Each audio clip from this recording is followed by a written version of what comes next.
Limbdi national highway પર ભફૈયા આશ્રમ road ઉપર આવેલી શાળા પાસે 220 kV વીજ લાઇનમાં કેબલમાં શોર્ટ સર્કિટ થતાં વીજ કેબલ ફાયર થયો હતો, જેમાંથી તણખા ખરતા શાળાની કાંટાની વાડ સળગી ઉઠી હતી। જોતજોતામાં આગે વિકરાળ સ્વરૂપ ધારણ કર્યું હતું। આગની લપેટમાં શાળા પ્રવેશદ્વાર પાસે બગીચાનો કેટલોક ભાગ પણ સળગીને ખાખ થયો હતો। ઘટનાની જાણ થતાં લીંબડી નગરપાલિકા ફાયર ફાઇટરની ટીમ ઘટના સ્થળે દોડી ગયા હતા અને આગને ભારે જહેમત બાદ કાબૂમાં લીધી હતી।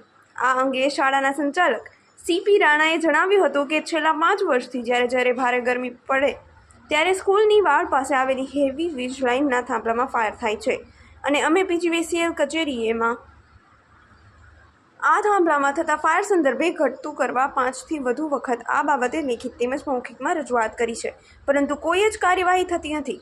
વેકેશન છે અને સાંજનો સમયે આ ઘટના બની એટલે કોઈ જાનહાનિ થઈ ન હતી। રિપોર્ટર દીપકસિંહ વાઘેલા, લીંબડી।